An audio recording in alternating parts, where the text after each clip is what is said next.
And yet sila pa kumisan yung galit. How do you keep repeating, forgiving people who keep repeating the same mistakes? Nagagalit ba kayo? Sinisigawan nyo ba? Iniinsulto nyo ba? Yung mga taong parang less intelligent than you are? How do you comprehend people who cannot comprehend you? At yan po ang ating pag-aaral ngayon, pinamaganda nating HA, mamaya nang ibig sabihin nun, how to deal with bubings. Kasi marami talagang bubing sa buhay. Pero how do you deal with that? Especially kung ikaw yung bubing. Paano kaya yon? Dear God, thank you that you're intelligent, and we thank you that we can learn something from you every day. Right now, may you bless everyone through wisdom that comes from your word. May your mercies abound in our lives, restore our health, our energy, teach us to submit to your will. And right now we ask you to be our speaker. Lord, be our speaker. Give us a simple message that will make us better persons. Teach us, Lord, also to be more intelligent so that people will not be impatient with us.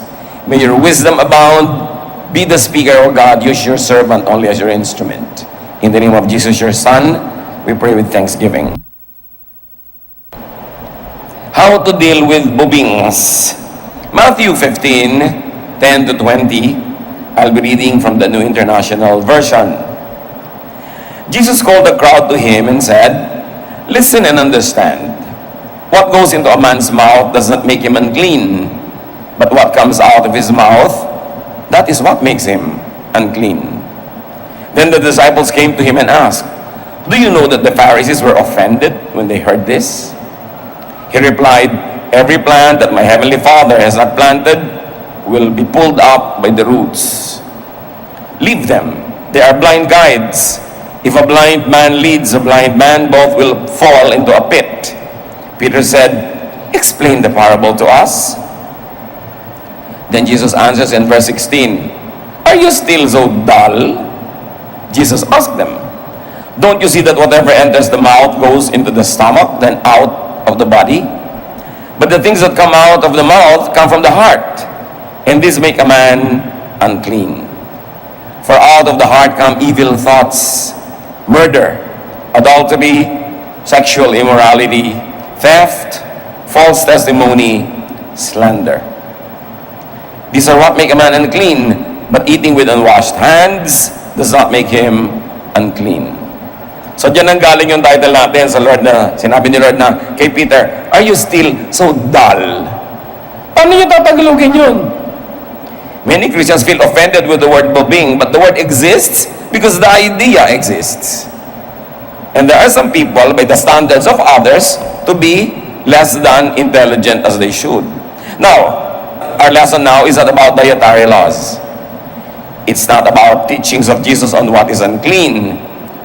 Our lesson today is how to deal with the dull, those who do not and cannot understand, that we lovingly and jokingly call bubing. How do you deal with that? And I want you to think of people now that you consider to be less intelligent than you. Siguro mga tao lagi nyo napapagalitan, nasisinghalan nyo dahil hindi ka naintindihan, etc., etc.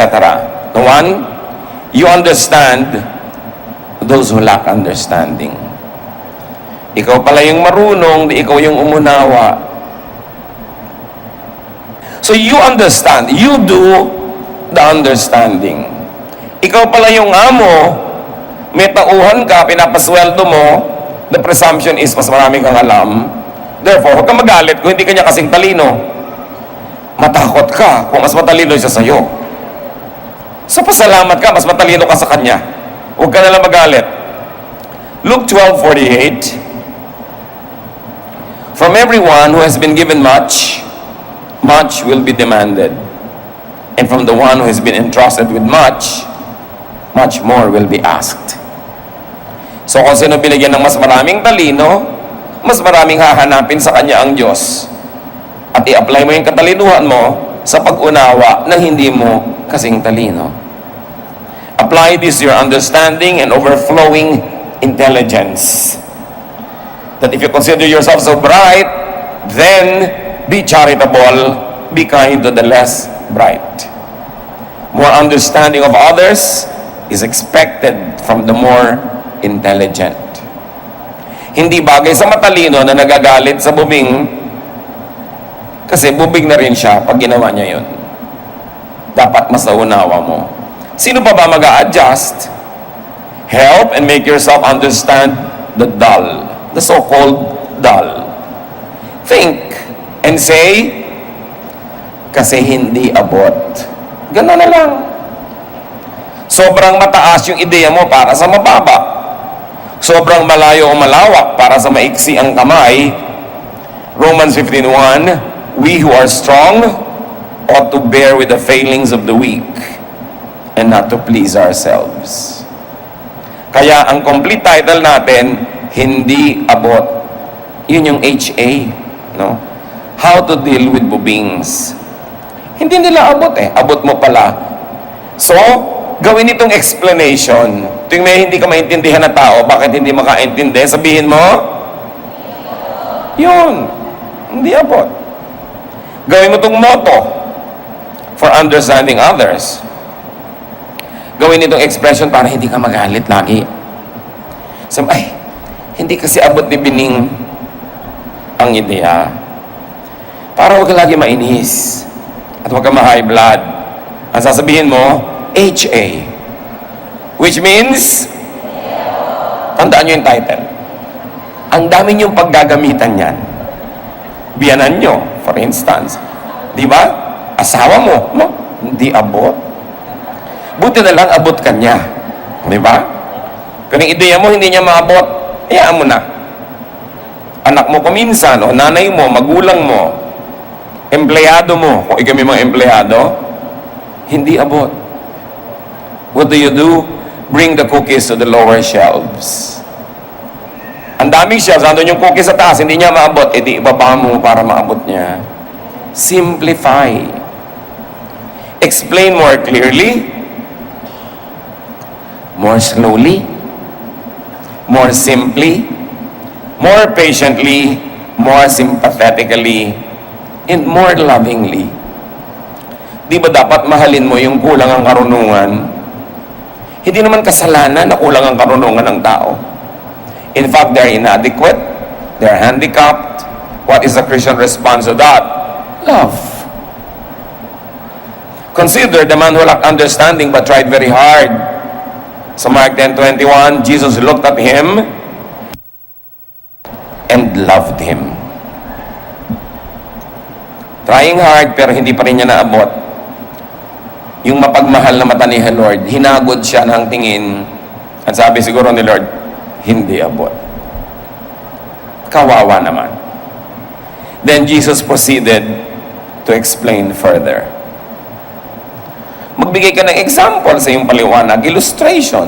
Use metaphor from daily life like Jesus did. But do not be angry. Do not be aggressive. Do not be violent. The point na binatukan mo na dahil hindi ka maintindihan. Sinapak mo na dahil kaya mo. It is a misuse of power, of strength. Sinigawan mo na kasi hindi ka maintindihan, kasi kaya mo sigawan. Di ba mali yun? Pinapahiram ka ng Panginoon ang pagkakapangyarihan para maging loving ka. Hindi para maging abusive and aggressive. How else do you deal with the dull? Repeat. Keep repeating your instruction, your explanation, and illustration. Kasi may mga tao talaga, after 5 repeats pa lang nila masisimulang mayunawaan. And then test if you are understood. Ask questions. Bumili ka ng ganitong A. Pag walang A, bilhin mo B. Pag walang B, bilhin mo C. O anong uunahin mong bilhin? A. Pag walang A, ano? Hindi C. B. Diba? Uulitin mo para malinaw. Kasi yung maliit ang pag-iisip, akala niya, naintindihan na niya. Hindi pala. Ask for a repetition of your message. Lalo kung may history yung tao na yun na laging mali ang ginagawa niya. Tiyakin. Teach and equip. Just like Jesus would do. Give people tools to understand and express ideas. I-model mo. I-display mo. I-exhibit mo. I-demonstrate mo. Show examples like Jesus did. Then encourage people to ask questions, to clarify. Hindi ka dapat parang poon na hindi pwedeng tanungin, na hindi na naiintindihan, nervyos na siya, lumakad na, nanguhula na lang kasi natatakot magtanong. So you encourage. May question ka ba? Naintindihan mo ba? Pero huwag niyo itatanong yung naintindihan mo ba dahil akala niya naintindihan na niya. Sabi niyo, opo. Yung pala hindi. So, give more exploratory questions. More diagnostic questions. Not answerable by yes or no. Dahil baka pag walang maisagot, mag-yes na lang or no. Hindi mo alam kung talagang tama yung sagot niya or not. And then reward, do not punish inquisitiveness. Huwag niyong paparusahan yung palatanong. Liban na lang ng aasar na lang. Pero pag palatanong, sagutin niyo. Para maintindihan. And of course, you wait for people to learn, to develop. Kahit buto, pag tinanim mo, hindi mo naman hinuhukay agad para makita mo yung ugat kung tumutubo. Give it time. And of course, after everything, nagkamali pa rin. What do? Forgive when people commit mistakes because of lack of understanding. Kanya-kanya lang naman tayong turns sa maging bubing eh. Kumisan ang tali-talino mo sa school pero bubing ka sa love life. Ang tali-talino mo sa negosyo pero bubing ka halimbawa sa ganitong bagay.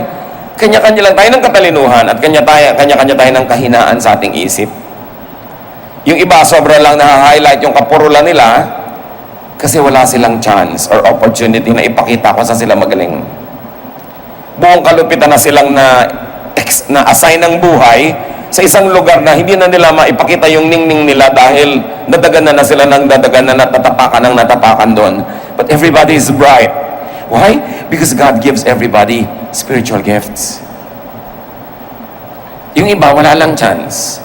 So kung meron kayong opportunity na palagay kayo sa trabaho, sa role, sa lugar na yung galing nyo ang lumalabas, pasalamat kayo sa Diyos. Yung iba, hindi lang nagkakaroon ng ganung pagkakataon. Ignorance, even dullness, is not even a sin. So hindi dapat ikagalit dyan.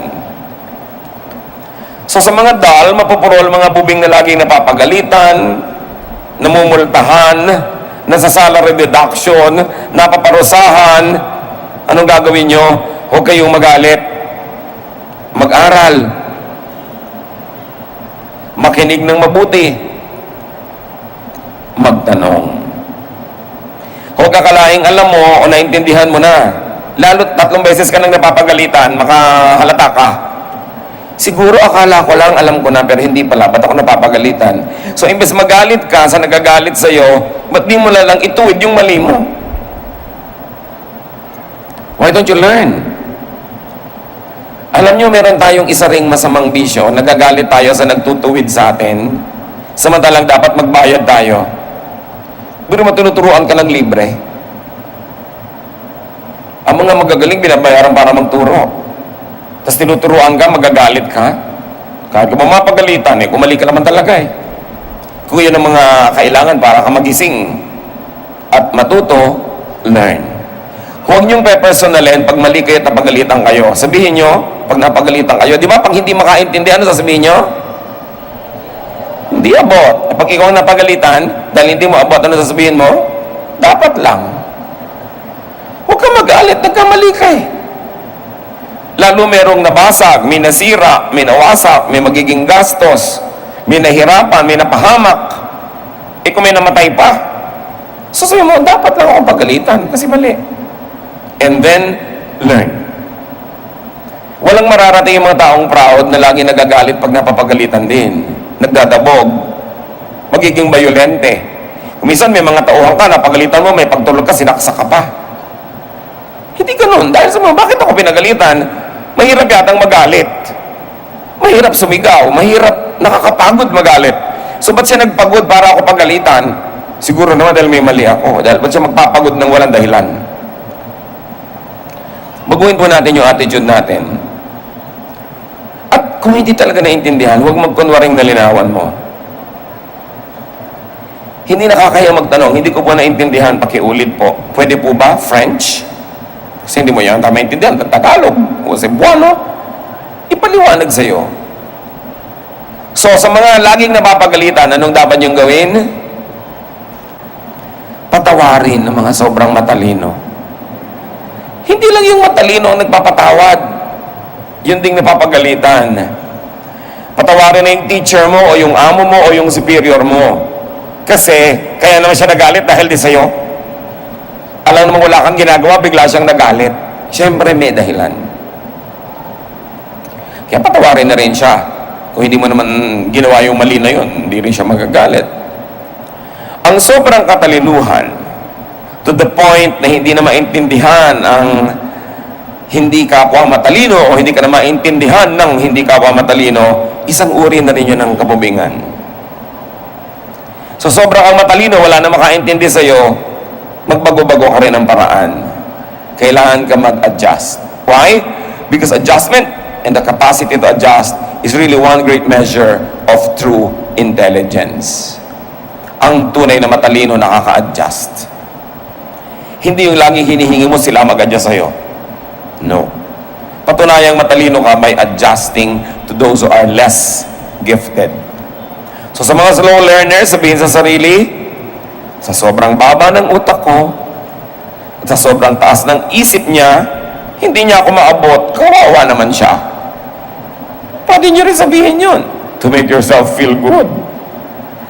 Kaya di ba ito talaga ginagawa ng iba? Alam mo, ang tali-talino niyan, baliw na. Tapos tawa na lahat yung bubing, baliw talaga siya. So sumaya sila. No? Kaya nilalait-lait natin yung matatalino. Sa No Limit Angere, mayroong isang super talinong karakter. Sino yun? Sa halagang 1,000 piso na ibibigay ng Lady in Yellow. Oh. Si Pilosopo Tasio. Di ba? Tawag nila si Baliw na Tasio, si Pilosopo Tasio. Tapos tinanong siya nung isang kabataan, ang tali-talino niyo po, bakit pinapayagan yung tawagin kayong baliw? Sabi niya, kasi nasasabi ko lahat ng gusto ko nang hindi ako nakukulong. Eh kung hindi nila iniisip na baliw ako, di matagal na ako nakulong sa mga pinagsasasabi ko. Sabi niya gano'n. So, yung mga bubing pa ang nagsasabing si matalinong Tasyo ang baliw. So kung kayo man may nakukonsider na baliw, di ba? Isipin nyo, baliw nga ba siya o ako ang baliw? Sino sa aming dalawa? Pinapadali kasi natin ang buhay. Lahat ng hindi natin nauunawa, tinatawag nating mali. Para maging komportable tayo kung saan anong niyayakap o kinakalong o sinusundan natin. Mali na lang yung iba, period. Pero hindi ganun ang taong naghahanap ng katotohanan. At hindi ganun ang taong palalayain ang katotohanan. Dapat handa tayong kilalanin natin mga kamangmangan para matilamsikan tayo ng liwanag ng pong may kapal. Kailangan magpakumbaba, kilalanin ang pagkakamali, ihingi ito ng tawad kung kailangan. At huwag tayo magalit sa nagtutuwid sa atin. Napakapalad ng may nagtutuwid. Yung mga bata na itinutuwid ng magulang, nagtatabog pa. Bakit po yung classmate ko walang nagtutuwid? Eh, ulila yun eh. Gusto mo maging ulila? Eto, barilin mo ko. Nung maging ulila ka, sino magpapakain sa'yo? Dapat, make our kids realize that they are privileged pag itinutuwid natin sila. Hindi yung akala mo, susuyuin mo pa dahil napagalitan mo. But of course, kung lumabis ka kasi sa galit mo, eto na tuloy, ikaw pang nanunuyo sa ending. Samantalang tama ka naman magalit, mali lang yung pagdadala mo ng galit mo. Mukha na tuloy ikaw yung masama. Kaya dapat kinokontrol talaga yung emosyon. Kaya sa mga bubing, sabihin nyo sa matatalino, pinapatawad na kita. Di ba? Ang tali-talino mo, hindi ka bagay dito sa mundo. So pag hindi abot ng kapwa ang abot mo, sa halip na mainis, pasalamat. Dahil mas blessed ka. Bili mo na aabot mo, hindi abot ng iba, pasalamat ka, huwag maging mayabang. In fact, abutin mo para sa kanila. Hindi mo abot ang switch o ako na magbubukas ng ilaw. Hindi mo abot ang bote, ibababa ko na sa'yo. Hindi mo ko maintindihan, i-explain ko ng mas simple. Ibababa ko para sa'yo. Pag hindi abot ang abot mo, iabot mo pa sa kanila. Malaki ang hinihinging pananagutan sa binibigyan ng Panginoon ng mga maraming pagpapala. And never be angry again at the dull and the ignorant. Because they are not really dull, they are not really bubing. Iba lang ang abilidad nila. At hindi sa abilidad na yun kayo naglalaro, doon sa abilidad mo, kaya nagmumukhang ikaw ang magaling. Pero subukan mo to play in the field of this other person. Siguradong ilalampaso ka niya kasi ang galing niya doon. May pinapagalitan ka isang mekaniko, subukan mo mag-contest kayo ng pag-repair ng isang sirang kotse, talo ka. May pinapagalitan kang labandera, subukan nyo magpaputian ng damit. Nalalabahan, talo ka. Kanya-kanya ng galing eh. So, pasalamat tayo dahil magaling tayo. Lalong-lalo ko yung galing natin ang sineselebrate nung occasion, nung environment, o nung society. Because in many other occasions, some people are not able to celebrate what is good and perfect in them because they have no chance. Be kind. Isipin mo na lang, pagka dull and ignorant, ano sasabihin natin? Hindi abot. Yun na lang. Kung meron lang kayong matatanda na dalawang words sa fellowship natin ngayon, yun ay praise God. Hindi abot nga. Okay? So, kabubingan ang magalit sa mga bubing. Ibig sabihin lang, mal-adjusted ka, hindi mo sila inaabot, at nagiging makasarili ka sa iyong karunungan. I want you to bow before the Lord and close your eyes. Panginoon, turuan niyo po kami na ituwid ang aming mga ugali, na huwag kami magalit sa mga nagtutuwid sa amin. Sa halip doon maging